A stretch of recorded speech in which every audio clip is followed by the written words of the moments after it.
सभी राष्ट्रवादी और सनातनी भाइयों का स्वागत है पॉलिटिकल बज़ में। दोस्तों, सुप्रीम कोर्ट के अंदर में वक्फ अमेंडमेंट बिल को लेकर जो सुनवाई चल रही थी वो पूरी हो चुकी है। माननीय जजेस ने अपना फैसला सुरक्षित रख लिया है। दोस्तों, अब अगली जब डेट आएगी उसमें जजमेंट दे दिया जाएगा। वक्फ बिल पे जो भी फैसला होता है जजेस का वो सुना दिया जाएगा। हालांकि वक्फ बिल के खिलाफ में जो वकील खड़े थे वो थे कपिल सिब्बल, अभिषेक मनु सिंघवी और राजीव धवन जी।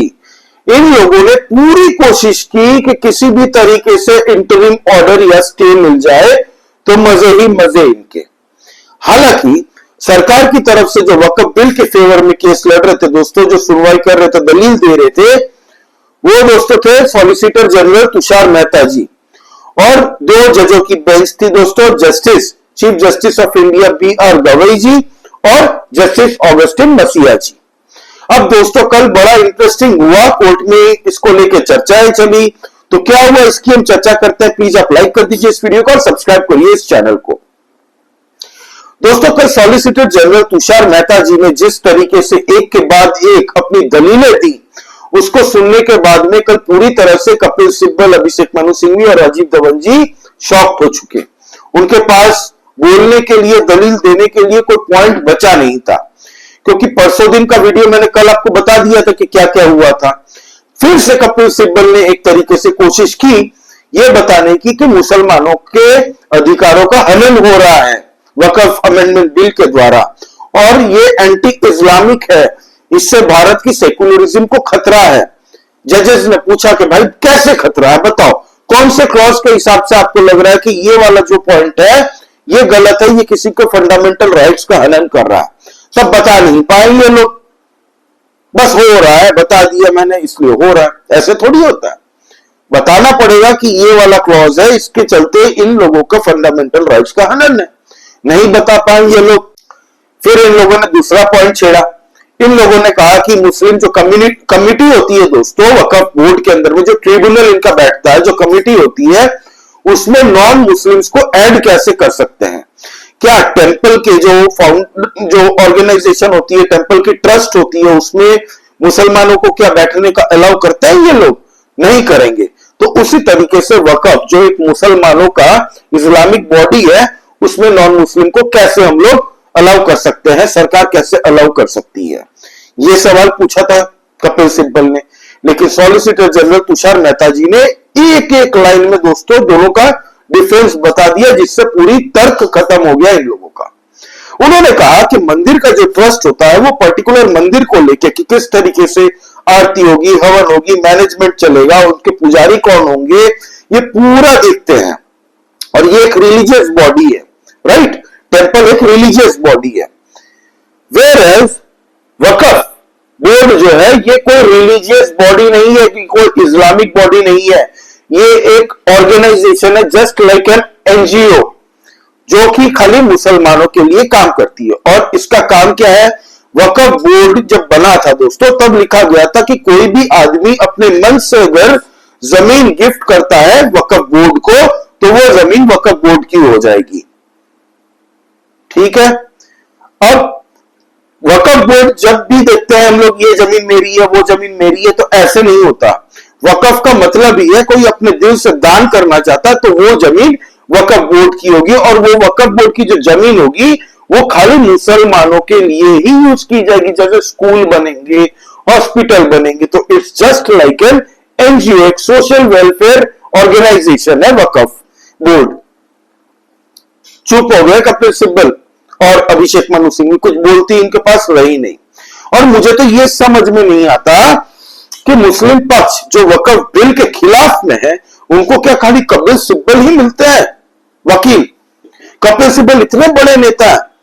आप लोगों को बता दूं, 2014 के बाद से लेके अब तक 2025 चल रहा है ना, अब तक एक भी केस कपिल सिब्बल नहीं जीते हैं भाई साहब, एक भी केस। सीएए के खिलाफ में ये वकील थे कपिल सिब्बल, हार गए। ट्रिपल तलाक के केस में कपिल सिब्बल आए थे, हार गए। राम मंदिर, राम जन्मभूमि को लेके भी दोस्तों कपिल सिब्बल थे वकील, उनके ऑपोजिशन की साइड से, फिर हार गए।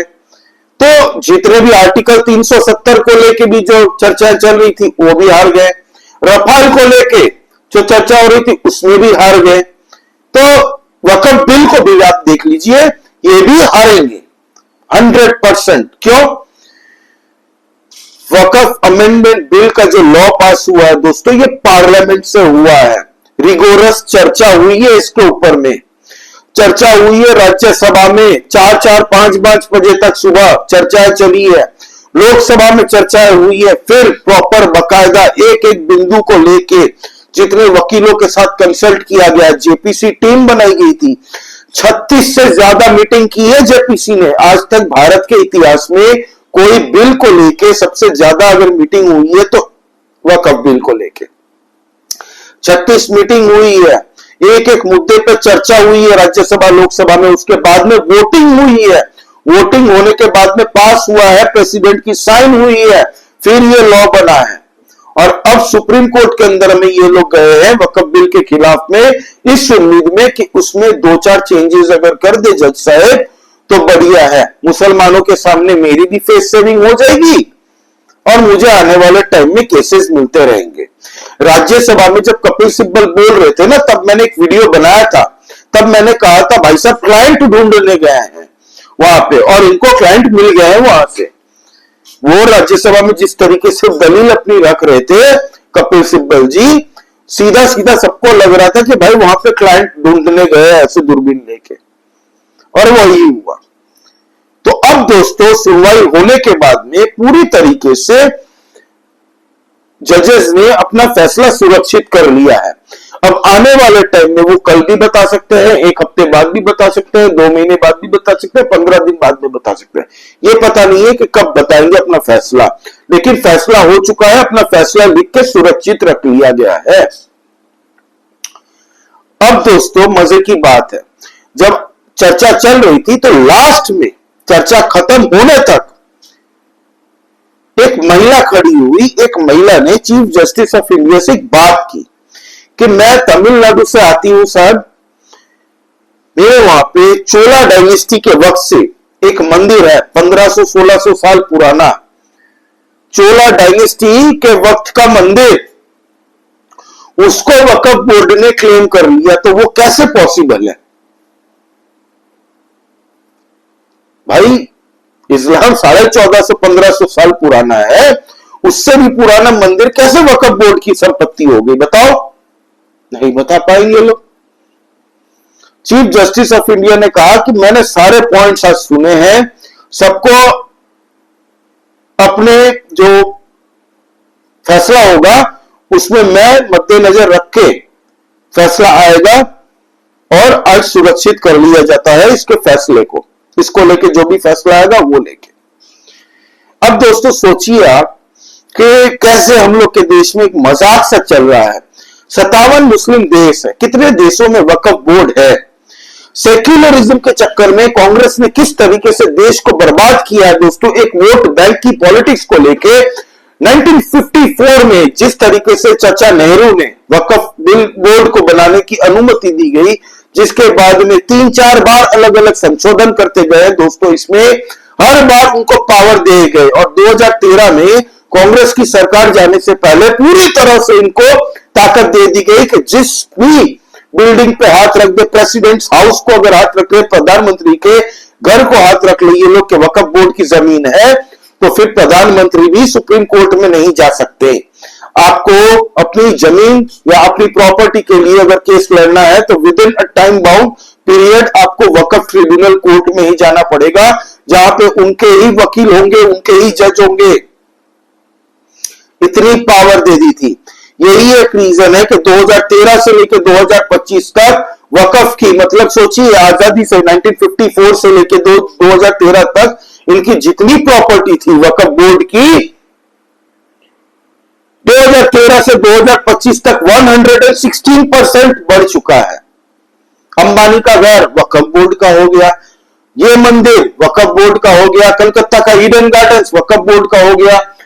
आप सोचिए वहां पे कलकत्ता में जो फोर्ट विलियम है, जो आर्मी की प्रॉपर्टी है दोस्तों, उसको भी वक्फ बोर्ड ने क्लेम कर लिया। पूरे भारत के अंदर में दोस्तों बेट द्वार का भर के रख दिया था इन लोगों ने, इलीगल मजारा बना के, इलीगल क्लेम करके कि ये जमीन हमारी है, वो जमीन हमारी है। अब जितने भी बीजेपी राजित साक्ष्य है दोस्तों, उसमें देखिएगा किस तरीके से हर एक जमीन रजिस्टर किया जाएगा सरकार के अंडर में। सरकारी जमीनों को दोस्तों दावा ठोक के इन लोगों ने अपना बना लिया है। उत्तर प्रदेश का जो डेटा आया है, 100 जमीनों में से 70% तो खाली उत्तर प्रदेश सरकार की जमीन है। एक भी प्रॉपर्टी की रजिस्ट्री नहीं है। किसी ने अगर गिफ्ट दिया है वक्फ बोर्ड को, वक्फ का मतलब ही ये है कि कोई अपनी जमीन अगर गिफ्ट देना चाहता है वक्फ को, तो वो जमीन वक्फ की होगी। लेकिन वक्फ को ये तो बताना पड़ेगा भाई किसने गिफ्ट दी है वो जमीन, वो भी नहीं दे पा रहे हैं। पूरी तरह से जोलमाल है। आज तक ना इन लोगों ने मेंटेन किया है दोस्तों अकाउंट्स। कभी बताते हैं 12 करोड़ बचाए कमाए हैं हमारे पूरे साल में, कभी बताते 36 करोड़ की कमाई हुई है। पूरे भारत के अंदर में इनके पास में तीसरी सबसे ज्यादा जमीन है after Indian railway and Indian army. तो अनुमान लगा सकते हैं किस तरीके से लूट मची है भारत के अंदर में। लेकिन ये लूट अब नहीं चलेगी। जितना लूटा है वो जनता को जाएगा, सरकार वापस लेगी। मजाक बना के रख दिया देश को। कल को बोलेंगे मार्स हमारा हो चुका, कल बोलेंगे पूरा हिंदुस्तान हमारा हो चुका। ऐसे थोड़ी होता है। प्रॉपर एविडेंस दो, रजिस्ट्री दिखाओ। रजिस्ट्री तुम्हारी ही नहीं, बाप दादा सबके टाइम की चेक होगी। 1954 से ये लॉ बनाया ना, तब से चेक किया जाएगा। एक एक प्रॉपर्टी को वेबसाइट के अंदर में डाला जाएगा, पोर्टल के अंदर में क्या स्टेटस है, कहां की जमीन है, कितनी जमीन है, किसके नाम पे थी, पूरी बकायदा विथ डिटेल, कितना रेवेन्यू आ रहा है। इसमें बड़े बड़े नाम इसमें मुलविस है। तभी वक्फ बिल से दिक्कत कुछ लोगों को ही हो रही है, कुछ ही ऑर्गेनाइजेशन को हो रही है। बाकी मुसलमानों के बड़े बड़े रिलीजियस बॉडीज हक में है। कई मुसलमानों का बयान है कि होना चाहिए, वक्फ के ऊपर भी लगाम होना चाहिए। हम लोग जाते हैं, कोई आम साधारण नागरिक भारत का जाता है, प्रॉपर्टी खरीदता है तो रजिस्ट्री करवा के सरकारी दस्तावेज में, सरकारी खाते में अपना नाम चढ़वाता है कि नहीं? वक्फ कौन सा भाई इतना बड़ा प्रिविलेज मिल गया? कोई ऊपर से आए हैं क्या ये लोग? तो ये है दोस्तों, सुप्रीम कोर्ट ने अपना फैसला सुरक्षित रख लिया है। आने वाले टाइम पे जो भी फैसला होगा सुप्रीम कोर्ट का वो बाहर आ जाएगा। कपिल सिब्बल, अभिषेक मनु सिंघवी और राजीव धवन जी ने पूरी तरह से कोशिश की कि इस पे इंटरिम स्टे और ऑर्डर आ जाए।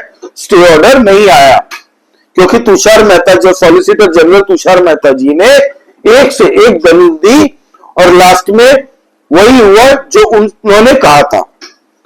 एक भी पॉइंट में आज सिब्बल को ओवरटेक करने नहीं दिया। पूरे दिन कपिल सिब्बल की पूरी जो लॉबी थी ना इनकी पलटन चुपचाप बैठी थी। जो तर्क दे रहे थे, तर्क का कोई आधार ही नहीं था। इसीलिए माननीय जज साहब ने कह दिया कि आप आ रहे हैं, दलील रख रहे हैं, थोड़ा प्रिपरेशन करके आइए, बताइए कि कौन से क्लॉज के तहत में किसका फंडामेंटल राइट को दिक्कत हो रही है, कैसे ये गैर इस्लामिक हो चुका, ये बताइए। नहीं बता पा रहे थे। तो ये हुआ दोस्तों कल। तो ये थी पूरी अपडेट अब तक की। आप प्लीज सब्सक्राइब करिए इस चैनल को, लाइक कीजिए दोस्तों इस वीडियो को और कमेंट करके बताइए आपका इस बारे में क्या कहना है। और मैं अगली वीडियो बनाऊंगा। नरेंद्र मोदी जी ने जो कल दमदार बीकानेर के अंदर में अपना भाषण दिया है दोस्तों, उससे हमारे देश के अंदर में कई लोगों की सुलगी है और पाकिस्तान की तो सुलगी ही होगी। और नरेंद्र मोदी जी ने जो कल कहा है उसके क्या मायने हैं, इस पर हम नेक्स्ट वीडियो बनाएंगे। तो आप प्लीज सब्सक्राइब कर लीजिए दोस्तों। जय श्री राम सभी सनातनी और राष्ट्रवादी भाइयों को। जय हिंद, वंदे मातरम।